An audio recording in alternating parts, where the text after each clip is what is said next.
Single dad got fired for being late after helping pregnant woman. She owned the company. Hello, everyone, and welcome back to Romance Rewind Stories.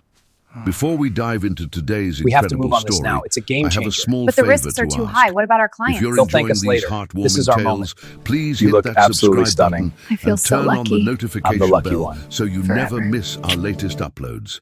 It's quick, it's free, and it's the best way to support us in bringing you more emotional romance stories. And here's something I'd love to know. Where are you watching from today? Drop your city or country in the comments below. I always enjoy seeing our amazing community from around the world. Oh, and if this story touches your heart, don't forget to hit the like button. It really helps us grow and reach more people who love these kinds of tales. Now, let's get into today's story. Single dad got fired for being late after helping a pregnant woman. She owned the entire company. Griffin Hayes was already running late when he saw her. It was 8:47 a.m. on a Tuesday morning, and Griffin's shift at Morrison Tech started at 9 a.m. sharp. He'd overslept because his 5-year-old son, River, had a nightmare at 3 in the morning and had crawled into bed with him, and neither of them had slept well after that. Then River couldn't find his favorite dinosaur toy, which meant a 15-minute search that made them late leaving the apartment. Then traffic was worse than usual. Griffin was cutting it close, very close. If he ran from the parking garage to his desk, he might make it with 30 seconds to spare. That's when he saw the pregnant woman on the sidewalk outside the building, bent over and clearly in distress. She was young, maybe early 30s, with dark hair pulled back in a bun that was coming loose, wearing an expensive-looking maternity dress and heels that seemed wildly impractical for someone who looked about 8 months pregnant. She was leaning against a streetlight, one hand pressed to her lower back, the other clutching her enormous belly, her face pale and twisted with pain. Griffin should have kept walking, should have assumed someone else would help her, should have prioritized getting to his desk on time because he'd already been late twice this month, and his supervisor had made it crystal clear that 3 times meant automatic termination. But Griffin had a 5-year-old son. He knew what it looked like when someone was genuinely in trouble, and this woman was in trouble. He stopped. "Mum, are you okay?" She looked up at him, and he could see tears in her eyes. I think something's wrong. I'm having contractions, but I'm not due for another 3 weeks, and they hurt so much more than they're supposed to, and I can't reach my doctor and—" She gasped, another contraction clearly hitting her hard. Griffin was already pulling out his phone. "Okay, we're calling 911 right now. When did the contractions start?" "About 30 minutes ago, in my car. I tried to drive to the hospital, but they got so bad I had to pull over." She gestured weakly toward a sleek black Mercedes parked haphazardly at the curb with the driver's door still open. Griffin dialed 911 while guiding her to sit on the nearby bench. "Breathe with me. In through your nose, out through your mouth. That's it. You're doing great. And yes, I need an ambulance at the Morrison Tech building on 5th Avenue. Woman in labor. Contractions started about 30 minutes ago. She's about 8 months pregnant." The 911 dispatcher asked several questions, which Griffin relayed to the woman, who managed to gasp out answers between contractions. Her name was Sienna. This was her first baby. She'd been on her way to a meeting when the contractions started. No, there was no one with her. Yes, she was in significant pain. "The ambulance is 7 minutes out," Griffin told her after hanging up. "You're going to be fine. They're coming. Is there anyone I can call for you? Your husband, partner, family?" "No husband," Sienna managed. "Doing this alone. Phone is in my car, back seat. There's a contact, Dr. Rivera, my OB." Griffin retrieved her phone from the car, an expensive-looking device with a designer case, and found the contact, calling while staying beside Sienna. Dr. Rivera answered on the second ring, and Griffin quickly explained the situation. The doctor assured him that early labor wasn't necessarily dangerous and that the ambulance would take her to the right hospital. By the time the ambulance arrived, it was 9:15 a.m. Griffin was officially 15 minutes late for work, but he stayed with Sienna until the paramedics loaded her into the ambulance, holding her hand while she gripped it so hard his fingers went numb, telling her over and over that she was going to be okay, that she was strong, that she could do this. "Thank you," she gasped as they were loading her in. "I don't even know your name. Griffin Hayes. You're going to be fine, Sienna. You've got this." She managed a weak smile before they closed the ambulance doors, and then Griffin was standing alone on the sidewalk, watching the ambulance pull away with its lights flashing. He looked at his watch. 9:22 a.m., 22 minutes late. Griffin ran to the building, took the elevator to the 7th floor, and rushed to his cubicle in the customer service department. His supervisor, Marcus Chen, was already waiting at his desk with his arms crossed and an expression that said, Griffin's worst fears were about to come true. "You're 22 minutes late, Hayes." "I know, I'm so sorry. There was a pregnant woman outside who went into labor, and I had to call 911 and stay with her until... I don't care about excuses. This is your 3rd tardiness this month. Company policy is clear. 3 strikes and you're terminated." "Marcus, please. I have a 5-year-old son.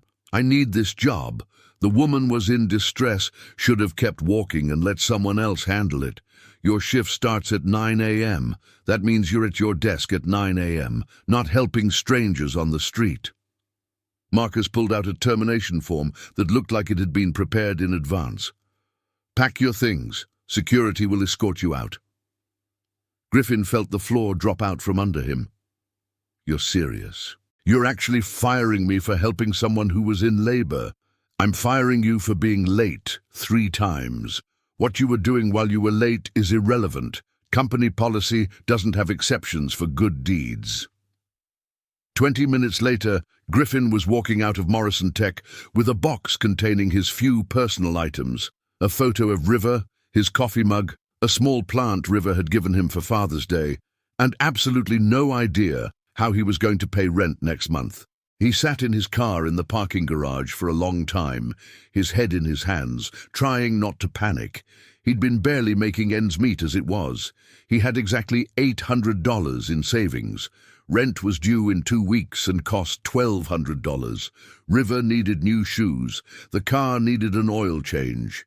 And now Griffin had no job and no immediate prospects for finding one that would hire him fast enough to matter. He called his sister from the car. "Griffin, aren't you supposed to be at work?" "I got fired." Silence. Then, "What? How? For what?" Griffin explained the whole story. The pregnant woman, the ambulance, the 22 minutes, Marcus's refusal to make any exceptions. His sister listened without interrupting. "That's the most ridiculous thing I've ever heard," she said when he finished. "They fired you for helping someone in medical distress?" "Apparently company policy doesn't care about context." Can you fight it? Talk to HR, this can't be legal." "I'm an at-will employee. They can fire me for any reason as long as it's not discriminatory. Being late 3 times is a legitimate reason, even if the 3rd time was for helping someone." Griffin rubbed his eyes tiredly. "I just need to figure out what to do next. You're an incredible father and a good person. Something better will come along." Something better needs to come along in the next 2 weeks, or River and I are going to be homeless." Griffin spent the rest of the week applying for jobs online, dropping off resumes in person, and trying to stay positive for River's sake. He didn't tell his son he'd been fired. He just said he was between jobs and that everything would be fine. River, being 5 and perceptive, knew something was wrong, but didn't push. He just hugged his dad a little tighter at bedtime. 7 days after Griffin was fired, he received a call from an unknown number. "Mr. Hayes? Griffin Hayes?" "Yes?" "This is Natasha Williams from Morrison Tech HR." I'm calling to follow up on your recent termination. Griffin's stomach sank. If this is about final paperwork, I already submitted everything. It's not about paperwork. Mr. Hayes, there's been a development. Our CEO would like to meet with you in person. Would you be available to come to the main office tomorrow at 2 p.m.? Griffin blinked. Your CEO wants to meet with me. Why? I'm not at liberty to discuss the details over the phone, but I can assure you this is a positive development. Will you be available? Yes. Tomorrow at 2. I'll be there. Griffin had no idea what to expect when he walked into Morrison Tech the next day. He wore his only suit, the one he'd bought at Goodwill for job interviews, and tried to look more confident than he felt. Natasha from HR met him in the lobby and escorted him not to a conference room, but directly to the top floor, to an office with floor-to-ceiling windows overlooking the city and furniture that probably cost more than Griffin's annual salary. And sitting behind the massive desk was Sienna, the pregnant woman from the sidewalk. Except she wasn't pregnant anymore, or at least significantly less pregnant. She was wearing an elegant maternity outfit, and she looked healthy and rested and completely different from the woman who'd been doubled over in pain on the street. Griffin stopped in his tracks. Sienna? She stood up and smiled warmly. Hello, Griffin. Thank you for coming. Please sit down. Griffin sat slowly, his mind racing. I don't understand. What are you doing here? I work here. I'm Sienna Morrison. I own Morrison Tech. The company is named after my family. My grandfather founded it 40 years ago, and I took over as CEO 3 years ago. She sat back down carefully. And you saved my life and my daughter's life last week. Your daughter, you had the baby. Is she okay? She's perfect. 7 pounds, 2 ounces. We named her Hope. Sienna's smile was radiant. She was born about 2 hours after you called that ambulance. The early labor was caused by preeclampsia that I didn't know I had. If you hadn't stopped to help me, if I'd tried to drive myself to the hospital, I could have had a seizure behind the wheel. The doctors said you calling 911 when you did potentially saved both our lives. Griffin felt tears prick his eyes. I'm so glad you're both okay. We're more than okay. We're here and healthy because of you. Griffin, I need to tell you something. When I got out of the hospital 3 days ago, I called the office to check in and learned that my meeting had been cancelled that day because I'd obviously not shown up. My assistant mentioned in passing that a customer service employee had been fired that same morning for being late to help a pregnant woman outside the building. I asked for details. It was you, wasn't it? Griffin nodded slowly. Yeah, that was me. You were fired for being late because you stayed with me until the ambulance arrived. I was already on my 3rd strike for lateness. I knew the policy. But I couldn't just walk past someone who needed help. Sienna's expression was a mixture of anger and sadness. Griffin, I'm appalled that happened. I've spent the past 3 days reviewing the circumstances of your termination with HR and legal. Your supervisor, Marcus Chen, followed company policy to the letter. But the policy itself is flawed if it doesn't account for legitimate emergencies or extenuating circumstances. I appreciate you looking into it, but I understand. Rules are rules. Rules can be changed, and they will be. Effective immediately, Morrison Tech is implementing a new policy that allows supervisor discretion for tardiness in cases of documented emergencies. But Griffin, that doesn't fix what happened to you. You lost your job because you helped me. That's unacceptable. It's not your fault. No. But it's my company, which means it's my responsibility to make this right. Sienna opened a folder on her desk. I'd like to offer you a position here, not in customer service, in community relations. You'd be developing and managing our corporate social responsibility programs, our volunteer initiatives, our partnerships with local charities. The salary is $75,000 annually, plus full benefits. You'd start Monday if you accept." Griffin stared at her in complete shock. 75,000. That's more than double what I was making before. It's the standard salary for that position. And frankly, Griffin, you're exactly the kind of person I want in that role. Someone who sees a person in need and helps them without a second thought about personal cost. That's the kind of character I want representing my company in the community. I don't have any experience in community relations. You have something more valuable. You have genuine compassion and the instinct to help people. The rest we can teach you. Sienna slid a contract across the desk. "This is a real offer, Griffin, not charity. I'm offering you this job because I believe you'll be excellent at it and because you deserve the opportunity after what you sacrificed to help me." Griffin looked at the contract through blurry eyes. "I have a son, River. He's 5. I need flexible hours sometimes for school events, and if he's sick, the position includes flexible scheduling for parents. I'm a single mother now myself. I understand those needs." Sienna's expression softened. "Griffin, take the job. Let me do this one thing to repay you for what you did." Griffin took a shaky breath. "Okay. Yes, I accept. Thank you. Thank you so much." "No, Griffin.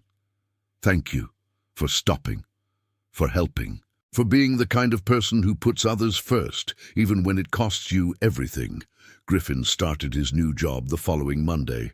The community relations department was small, just 3 people including him, but the work was meaningful and rewarding. He developed partnerships with local homeless shelters, organized company volunteer days, and created a mentorship program connecting Morrison Tech employees with at-risk youth. And he saw Sienna regularly. She'd return to work part-time, bringing baby Hope to the office occasionally when childcare fell through. Griffin would see them in the hallway or the elevator, and Sienna always stopped to chat, to ask about River, to show him how much Hope had grown. 3 months into his new position, Sienna invited Griffin to her office for what she said was a routine check-in about his projects. But when he arrived, she had coffee and pastries set out and a suspiciously non-businesslike atmosphere. "This doesn't look like a routine check-in," Griffin observed. "It's not. I wanted to talk to you about something personal, and I thought food might make it less awkward." Sienna poured him coffee. "Griffin, I need to ask you something. Are you seeing anyone?" Griffin almost choked on his coffee. "What? No, I haven't dated since River's mum left 4 years ago. Why?"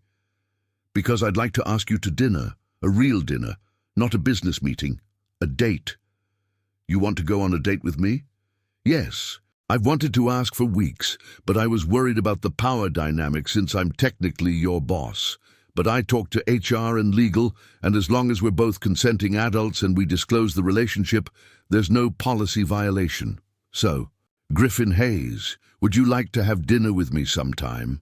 Griffin looked at this remarkable woman, this CEO who'd gone into early labor on a sidewalk, who'd then hunted down the man who helped her and given him a job, who was now asking him out while nervous, in a way that billionaire CEOs probably rarely were. "Yes," he said, "I would very much like to have dinner with you." Their first date was at a small Italian restaurant Sienna loved. They talked for 3 hours, about everything from their childhoods to their hopes for their children, to their shared love of terrible reality TV shows that they'd both been too embarrassed to admit watching. "I watch Love Island," Sienna confessed. "It's mindless and ridiculous, and I love every second of it." "I'm obsessed with The Bachelor," Griffin admitted. "River thinks I'm watching educational programming when it's on. I've never told him it's just people dating dramatically in mansions." Sienna laughed so hard she nearly cried. They dated carefully, mindfully, both of them single parents who understood that their children had to come first. River met Hope when she was 4 months old and was immediately entranced by the tiny baby. Sienna met River at a children's museum and won him over completely by being genuinely interested in his extensive knowledge of dinosaurs. Did you know the Tyrannosaurus Rex couldn't actually roar like in the movies? River informed her seriously. They probably made sounds more like birds because they were related to birds.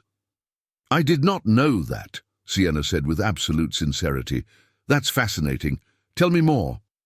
6 months after their first date, Sienna and Griffin were sitting on her penthouse balcony while River and Hope napped inside, watching the sunset paint the Seattle skyline in shades of gold and pink.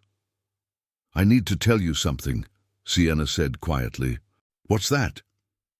The day you found me on that sidewalk, I was on my way to a meeting I didn't want to attend.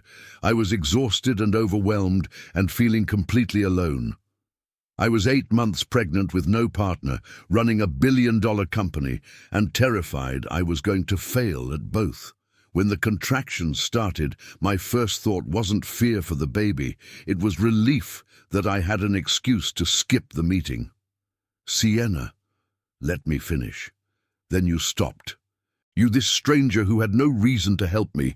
You stopped. You called 911. You held my hand. You told me I was strong and I could do this. And Griffin, I believed you. In that moment, when I was more scared than I'd ever been, I believed you. You gave me strength I didn't know I had. She turned to face him fully. You didn't just save my life that day. You reminded me what kindness looks like, what it means to help someone without expecting anything in return. You lost your job for me. You sacrificed your stability for a stranger, and that changed me.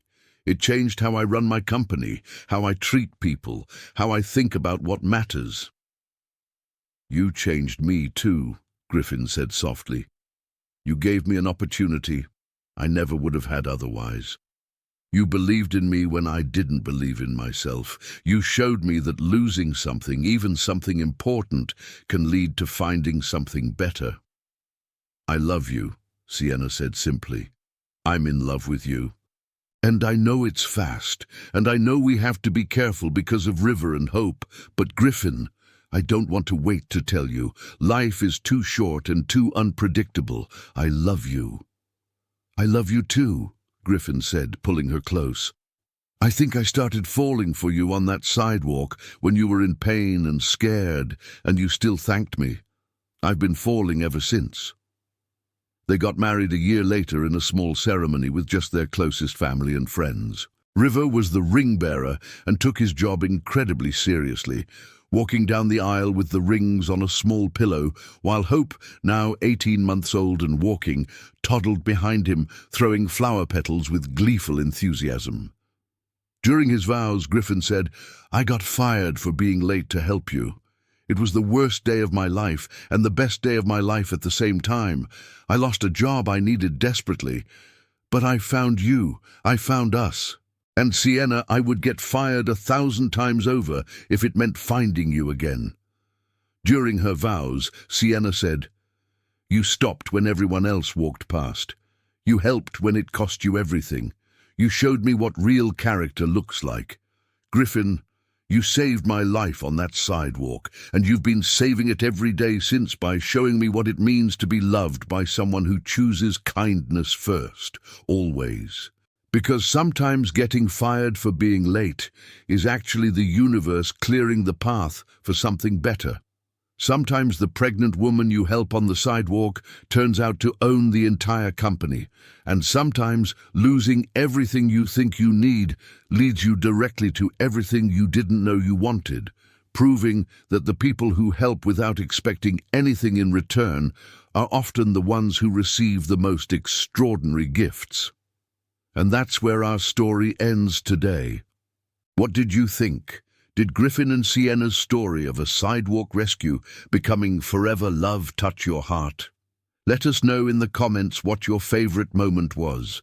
If you enjoyed this story, we have so many more waiting for you.